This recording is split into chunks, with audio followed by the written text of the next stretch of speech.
It's done. Deathwatch have won the Warhammer 40,000. At least at LVO. Until the next tournament. So I sat down with the winner of that tournament, Mark, who explains how his Deathwatch won, the good tactics to use, what it's like going to a large tournament, what his thoughts are on the current Deathwatch, why he chooses certain units and weapons in his kill teams, and any more changes we are going to have to adapt to in the future. When we're talking about this, a lot of the questions I'm going to be asking are things that I already know the answer to, but the audience doesn't know the answer to. I know lots of things about lots of things, I don't know everything about everything. So again, some of the questions may be for me. And I will ask questions, even if I already know the answer, and may pose it in a way to suggest that I think the opposite of what has already been said. Just for funsies. Well, that's fine.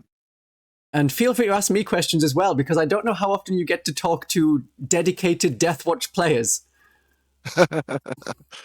Not too often. Excellent. So you are fresh from your win on LVO. Well done. Well done for that. It shows that after all of the things that have happened to Deathwatch over the last year and a half, we're in a good spot at the moment. I think we're in a very good spot. Well, hopefully I didn't ruin it for everyone else. Well, yeah, that's... A lot of the things I would say were some of your wins were based on luck, which is okay in a dice game. Luck played quite a big element, especially when it came to charge rolls. You got some quite good charge rolls off. Your opponent didn't get some important charges off. I think the charge phase is quite a big one where rerolls are very important. Hence the Deathwatch Terminators getting free rerolls. Absolutely, absolutely. So this tournament you went to, a lot of my audience don't do tournaments very often, so how many days were you there at LVO? Well, I was there for about 4 days, but the tournament was 3 days. That's quite a long tournament. And not everyone will get to play that third day because you have to qualify so far, and otherwise you'll get to play 6 games? Yeah, so the cutoff if you don't get to the top round was 6 games. Then if you got to the top 16, there was a shadow round, so you ended up playing 10 games over 3 days if you actually win. That's a lot of games of 40k. That's a few. When it comes to preparing for the tournament, how many days did you take off work before and after the event to set up, be ready, and then recover? 0. Well, I guess I took Monday off because I flew in at 5 o'clock in the morning. Yes, on Monday. So I didn't work on Monday, but I was working on Tuesday. So. Oh my. See, I like to have maybe 2 days now, depending on your age, just to recover from the tournament, and maybe 1 or 2 days to prepare. A lot of the preparation is the practice games you do beforehand and the list building and talking it over with people. But just getting all the stuff together, making sure you have the things, getting to the place. And maybe if you're in a new city, you might want to enjoy it for a bit. Maybe you didn't do any of that. Maybe you're just I'm here for the event, only the event. I'll be there 5 minutes before the event starts. Yeah, I have a little bit of a one-track mind. I'm here for the Warhammer. I'm here for the Warhammer. I'm here to play the game. I'm here to roll some dice, measure some models, move those models, and hear the lamentation of the nerds. So thinking of a one-track mind, what was the state of mind going into that final 10th game after playing so much Warhammer intensely for so long? I was actually feeling very comfortable. I was feeling very good. I actually didn't look at his list at all. I didn't look at any of the top lists before the top 8. So it's kind of funny. Going into the final day, I didn't look at who had qualified. I didn't look at what lists were there. I didn't look at anything. I just went to bed. I slept. I woke up. I didn't even know who my first round opponent was until I got to the venue. It happened to be Scary with his Dark Eldar, and that was a really good game, really fun game. That was probably my favorite game. You get to kill some aliens. I got to kill aliens. That was all I wanted to do. Yeah, because I saw a lot of the people playing, which is always the case, a lot of Space Marines, and then especially after the balance patch in December, even more Space Marines. All the Space Marines. But going back to your question about how I felt about the top game, I was actually... That last day, I felt better than I did the first 2 days. I was comfortable. I was feeling rested. You've made it. For some reason. I don't know why, but I was feeling good. Well, that many victories tends to put you in a good mindset. Yeah, it's a little bit euphoric, yeah. You have a team that you tend to go with, to team events, obviously. Do they support you in any other way? When you're going to this event, which is a single-player event, are they just cheering you on, or are they helping you in other ways? Oh, they were cheering me on. You have no idea. They were in the comments section of all the streams. They were cheering me on Messenger and the team chat. I'm really grateful for my boys, my team battle brothers. They were really good guys, and they were cheering me on all the way. Do they have any, like, okay, this is this person's job to make sure you eat regularly and drink water, or make sure you get to Nope. the next game? Nope, none of that. It's just Nope, none a of that. friendly support network rather than, like, staff, essentially. Yeah, just a bunch of bros. Friendship. This is the power of friendship. It is. It is. Or maybe it's more like, hey, it isn't just that Mark won, it's that we won. Someone in our group won, and now it's a collective thing. It's like a sports thing. My team won, even though you're not the person on the pitch playing the football or soccer. Well, absolutely, absolutely. It's also really cool because a couple of our other guys from Team Battle Brothers, they went to the Old World tournament and they got second and first.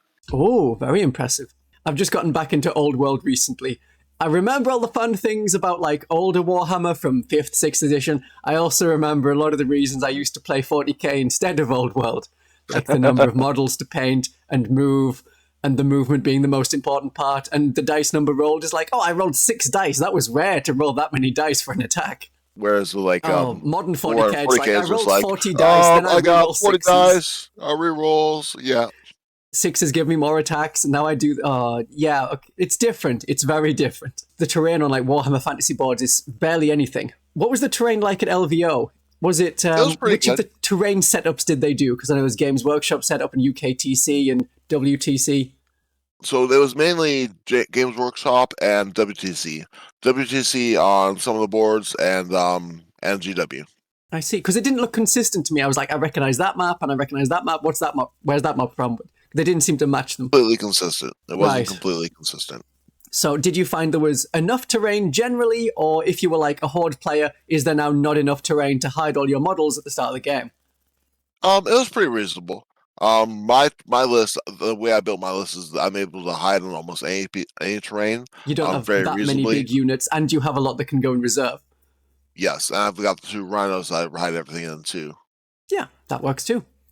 I mean, the terrain, looking at it, when I think of big events, I'm like, surely they have the prettiest terrain and the best terrain and the nicest terrain, and it's some glass squares with one unpainted ruin on it.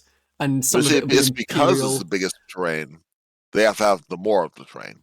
Yeah, they have lots of it. You can't just have people be like, hey, bring some of your own terrain and play on that. That would have been nice. But I understand for like 1,000+ players, it's a lot of boards you need to have set up. Some of it's going to end up looking like cardboard. But even for the final fights, I would have thought, put the best stuff for the final fight, because that's on TV, or essentially the equivalent of TV. The best we have for TV, streaming. It's going to be streamed. So they could have had that, but no, never mind. I think Games Workshop will do better for the streams next time. Okay, good. Because it'd be nice also if we had working audio. Not that I can talk. I have had many audio issues recently. The players talking will probably not happen at Games Workshop because they're probably worried about what the players say. Right, yes. And it'll all be live, of course. And Games Workshop doesn't like doing things live. Even their new live events are pre-recorded. Then they press play on a button and it just goes. So yeah, you could say a lot of mean things about Games Workshop. Now being broadcast by Games Workshop. Sponsored by Games Workshop. This hatred of Games Workshop is sponsored by Games Workshop. I understand that, yes. Did you finish all of the games? Because it's a lot of games to play, and I know that 2,000 points, it can go on quite a while depending on the armies you're using. There was only one game that went down to time. That was my game against Scary. Basically, we were forced to play on the clock, and it came down to we both didn't have more than 5 minutes on the clock going into turn 4 to going into turn 5. We both had like under 5 minutes. So the judge was like, "Hey, this is beforehand. We both had like 10 minutes on the clock going into turn 4." He was like, "Hey, if you guys are under 5 minutes going into turn 5, you can't play the next round. If we're both under 5 minutes, we both tried to play as fast as we could, but we weren't able to do it because like they're both very technical armies. You've got to have a lot of precision. Yeah, measure everything perfectly." Especially because Dark Eldar and Deathwatch, we have to be very careful because like if either of us makes a mistake, we just just obliterate whatever's in front of us. Yeah, especially with the yes, I have this Indomita kill team that can kill probably anything. I don't know if it could kill actually anything. They can kill anything the Dark Eldar have. That makes sense. It might struggle a bit more against, say, the best of the Death Guard. Yes, I would say that. Yes. Just looking at the lists that they were, I didn't see any of your Death Guard games. There was 2 Death Guard games you played? There was 2 Death Guard games. Those were definitely my hardest and closest Yeah, I would games. assume that they were the most difficult ones for the Deathwatch, because you only get rerolls on 1s with your veterans, and they're very tough, and they're reducing either your armor save. Presumably they went with armor save reduction. They went with armor save reduction. Yeah. And they've got a lot of 3 damage and 2 damage guns. Yeah, I dislike the Death Guard. And then zombies, with lots of zombies everywhere, because that can just be a pain to chew through. The first list had 40 zombies, 2 units of 20. Yeah, those weren't really the problem. It was just everything else. It was getting tuned to everything else, because they had so many cheap, just like high toughness models that just like can just chew through yours. And they're not aliens. We like to kill aliens. It's not our speciality. These large tournaments have a lot of players who are there to win and may have quite a lot riding on it, like careers and reputations and things. And there is prize money of a sort on the line. $1,500 of store credit for frontline gaming, so you can get more War Games models. That's not an insignificant amount of money. And you get a fancy trophy. Thanks for the picture. I'm sure you'll say that all of your opponents were very nice, but generally, how far through a tournament do you start to see more unpleasant sides of players? I usually don't. So basically, the way it usually goes, when you get to like the top level of tournament play, it's people who've played the game long enough where like they know, like everyone loses the game, and when you go to a 1,000-round tournament that has 10 rounds, there's only going to be one undefeated person. Everyone else is going to lose the game. So basically, the way it goes is basically like in the middle tables. That's where you usually have your tryhards. That's where you have people who are like just like, I want to win so bad, I want to win so bad. But like once you get up into like once you win like 2 or 3 games, 3 or 4 games, something like that, you start to get into the higher tables with the players who've been doing this a long enough time, where like they're just like, yeah, we both know the game, we both know what we're trying to do. You say you're trying to do this, you want to play by intent. It's like, yeah, we're gonna do that. So basically, like all of my games were good. They're pretty chill. I had no problems with any of my opponents. Good. No one saw all of these amazing charges you were making and saying, hey, someone check his dice. Someone check this 5 and 6 dice. I mean, I failed enough saves where, I guess not in my game against Jack, but I failed enough saves where, like, my dice are not considered weighted. Good. How long have you been playing Deathwatch? I've been playing Deathwatch, actually, well, I don't know if I really played them in 7th edition, but they came out in 7th edition. I actually found my old index, our old codex for them in 7th edition. But I've been playing them pretty reliably. I played them pretty reliably in 8th and 9th edition. In early 10th edition, I brought them to Nova. I brought them to Nova this year, or last year, I mean. I've been playing them pretty reliably when they've been decent. When they've been decent. So, did you ever play with them as Imperial agents? No. No. See, I played with them a bit as Imperial agents, but I played with them as if they were Genestealer cult. Lots of infiltration, which you can do in the Imperialist fleet detachment. You can get a bit of extra scout if you have Inquisitor Karamazov, and then you push forward and you get like first turn charges because you infiltrated. It was fun. It's different. It's definitely different. How do you find Index 2 Revenant compared to Index version 1? I think the Index 2 is a little bit better. It's a little bit more reliable. Basically, like being able to teleport 2 units. You also don't have to worry about the overpowered Eldar, so it feels a lot more balanced. Right. The meta overall has changed, which is part of it. We'll see how overpowered the Eldar are when their codex comes out relatively soon. Yeah, I'm not looking forward to it. Because from the looks of it, Battle Focus is like, hey, you have 6 stratagems in each detachment. You also have these 6 stratagems and separate points to spend on them. And they're all movement-based, which we know is what win games, apart from killing the enemy. When it comes to mission tactics, do you find sustained hits or lethal hits to be more valuable? I usually find sustained hits to be more reliable and more useful. Because a lot of our guns already have lethal hits, and more shots can mean more wounds regardless. Unless you're wounding something that's like, oh, I only wound it on a 5. But even then. Did the mission tactic to have precision hits on a 6 ever do anything for you? I have yet to even declare it. I see. You just don't even bother. I don't even bother.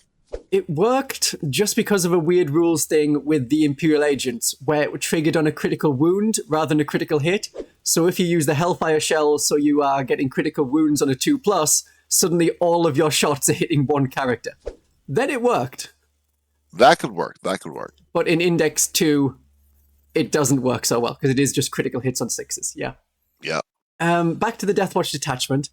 How do you feel about this being Index 2 being basically the same detachment as before? It's also our Grotmus detachment, so we got no bonus thing for that. And we have 3 special ammo stratagems where I thought they could have been condensed into one where you choose the bonus. That is how it works in the combat patrol version of Deathwatch. And then we could have had something like reroll wound rolls of 1 or reroll wound rolls of 1 and 2 if you are Deathwatch veterans. Something like that. A veteran instinct, which like in combat patrol is a 5+ feel no pain. There were many options they could have done as something different. Are you annoyed that it's a lot of special ammunition and the same as before? I'm perfectly fine with it being the same as it was before. I like that detachment.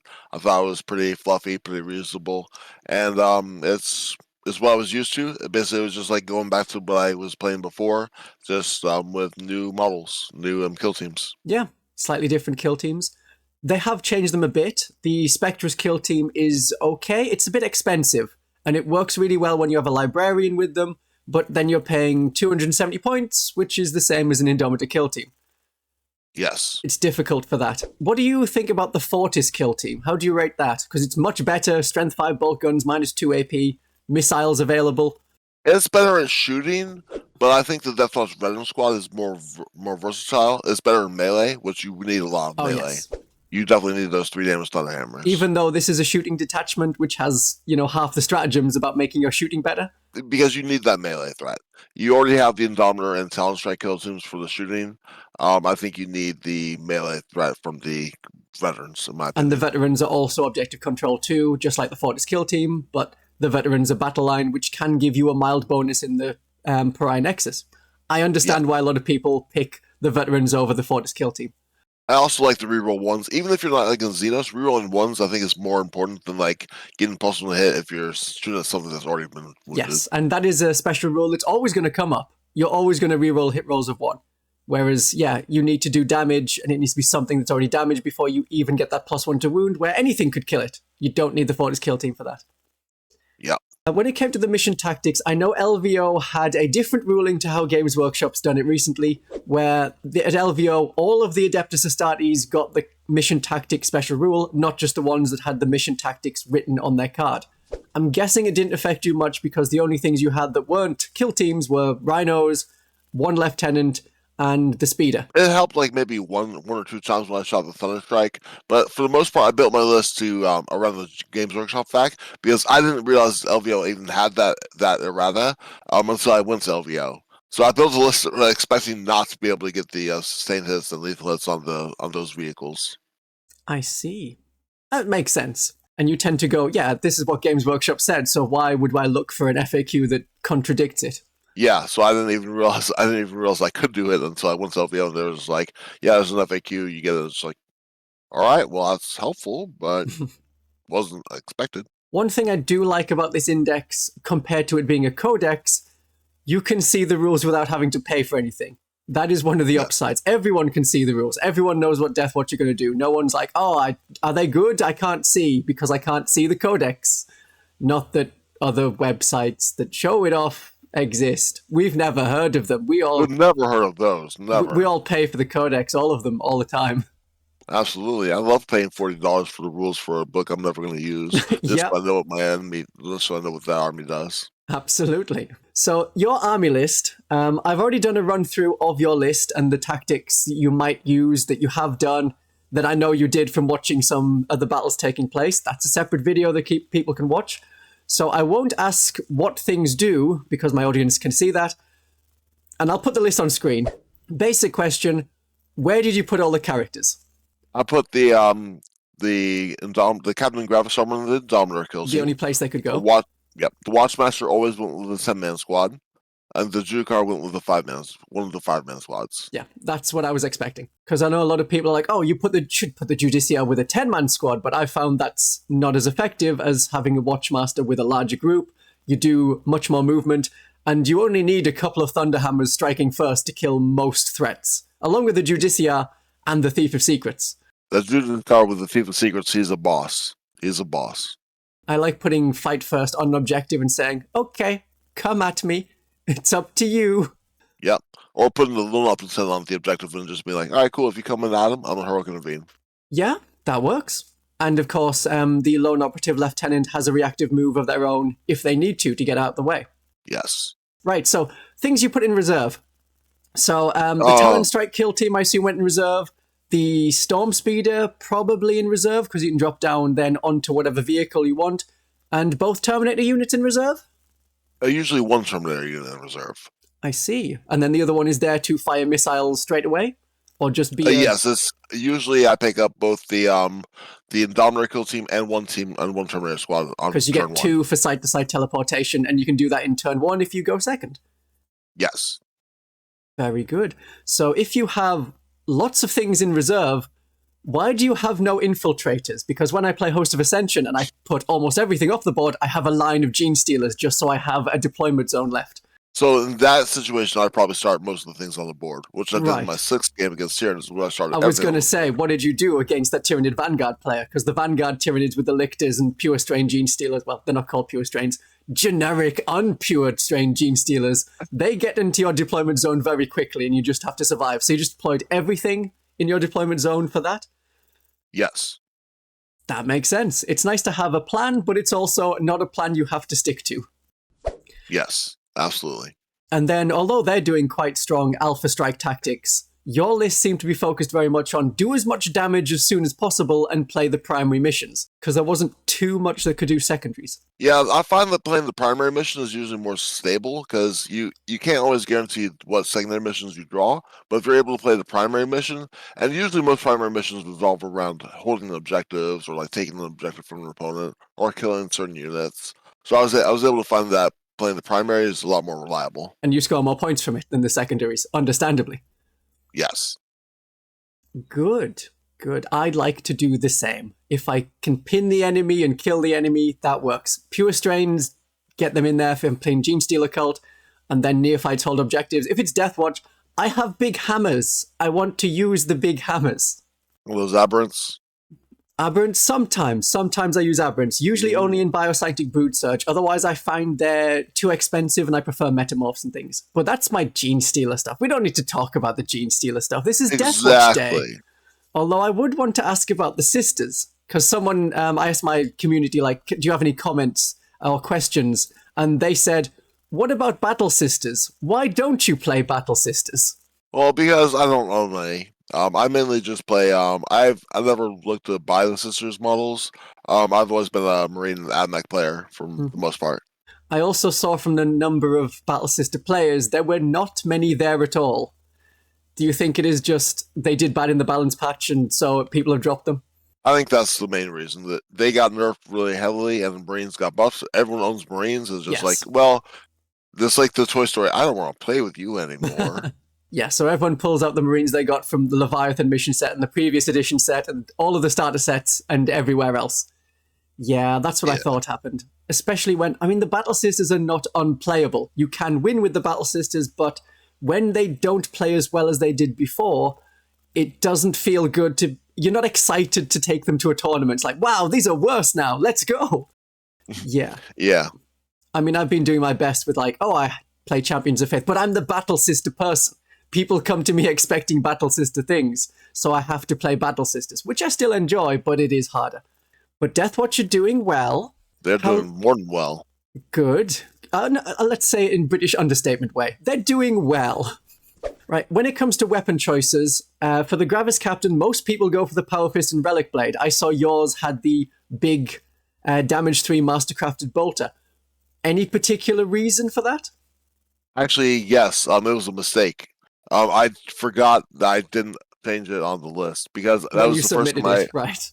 Yeah, I basically built the list on. The list wasn't uploaded on GW's app for the longest time. When I actually went to build a list on GW's app, I forgot that the captain defaults to those weapons. So I was just like, oh, I guess I submitted this. I am stuck with this now at LVO. So did you have to buy a new model for that? No, I didn't have to buy a new model because I didn't even realize he was on there, and no one knows the difference between those guns. No one's even gonna look at the guy. Right. Okay. They see a captain Gravis armor. Just like, whatever. I thought it was maybe, but the weapon is now damage 3. Aha, it's a secret tech, yes. Well, I thought it was maybe a bit extra shooting from a shooting unit. I mean, it helped out a little bit, but like, if, I would rather have the power pistol with extra attacks. Fair enough. I mean, if you had Thief of Secrets on them, I would understand being annoyed that you couldn't have the big power fist and the relic blade.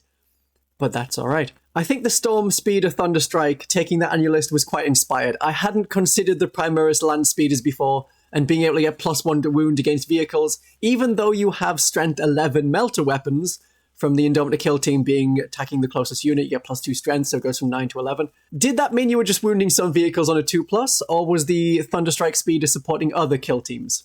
Sometimes he was getting the plus wound, but oftentimes it's for the bolters, because those bolters, when they go wounded on 4s or 5s on big vehicles, those really matter. Yes, and they have decent armor penetration, and they have 2 or 3 damage. Yeah, I think the bolters for 2 damage. Yeah, and heavy bolters over 3 damage in that team.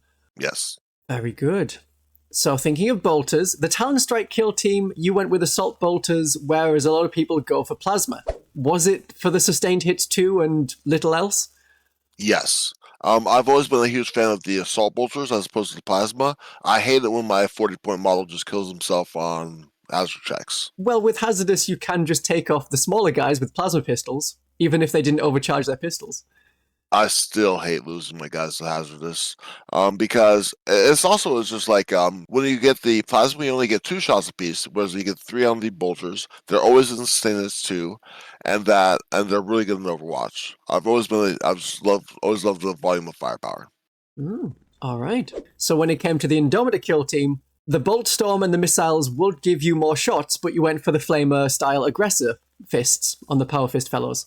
Why was that? I always like to put them in the extra AP and +6 range. So all of a sudden you're getting 18 range flamers, which really matters. And I really like them on Overwatch because they're always shooting the close eligible target. So they're always strength 6 on Overwatch. Yes, even if there is a unit further away than the one that you're shooting at, they are the only eligible target. So you're always shooting the closest eligible target. I see. I get that.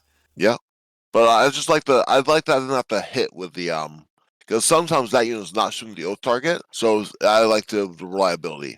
If you aren't shooting the oath target, the bolters aren't as reliable on the aggressors.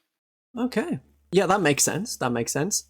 With so many shots and lethal hits or sustained hits, I could go either way on it. I tend to prefer the Bolt Storm and the missiles. But I mean, either way, they're pretty fine. Then the Terminators, you didn't have any Thunder Hammers and Storm Shields, which a lot of people are like, oh, but don't you want 4-wound Terminators? And I was thinking, it's not a Proteus kill team. You're going to be hitting on 4s instead of 3s, and if you're not attacking the Oath of Moment target, which you're probably not, that's harder to do damage.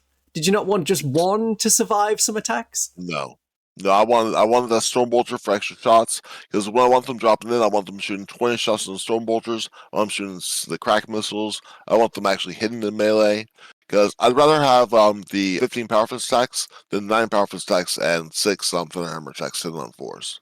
Yeah. Did you ever use a Proteus kill team when they were around? I actually didn't. I just did the Deathwatch Veterans.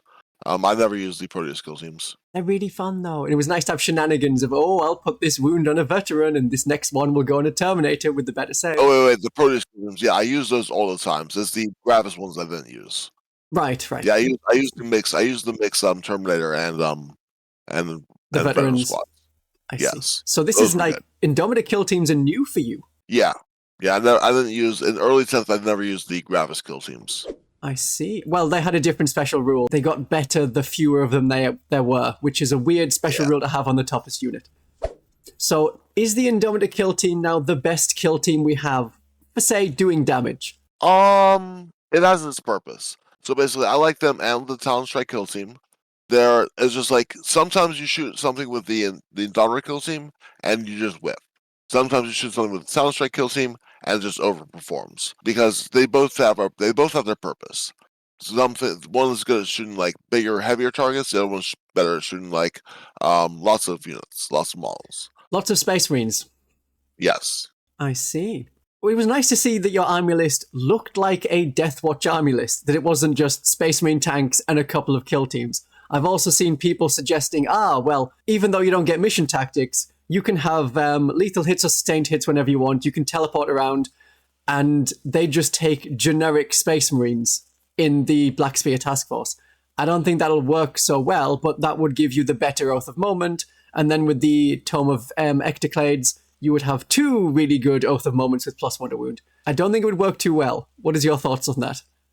I don't think that works very well at all because you're losing basically can't use any of the No special ammunition.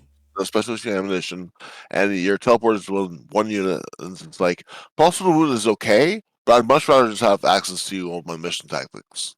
Then you actually have a detachment.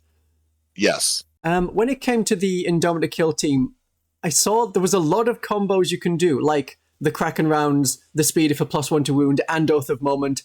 How often were you using like all 3 of those bonuses at once? Or did you just go with 1 or 2? I always use the +6 range extra AP ammunition on them almost always, because I love getting the extra AP on them. The Thunder Speeder, it was always situational. Sometimes the Thunder Strike shooting at 1 unit, sometimes it's not. It's always situational. It's what I need in the moment. And who was your Oath of Moment sort of benefiting the most? Was it aimed at benefiting the Talon Strike the most, or go for the Indomita Kill team, or forget all that, make the Terminators better? It all is determined in the moment of the game. Basically, it's like which unit really needs the bonus the most. Right. Sometimes, or did you think of it more as, I need to kill this unit to get them off the objective, so that's the Oath of Moment, and then we'll see what I can fire at them? Sometimes that's what it was. Because oftentimes it's just like if I need to oath one target really dead, I gotta do that. It's usually oath is my target priority. Usually when I oath something, usually I'm trying to kill that with 1 unit, and then I'm trying to focus everything else on something else. So despite all of that synergy that's available within the detachment, do you think the strength comes from the units, or is it all from the detachment bonuses? Like, is the Indomita Kill team going to be great elsewhere in other Space Marine detachments? Or does it really want to work in this one? I think they really want to work in this one, because without the teleport, you really have a tough time moving them around the board and getting them into position.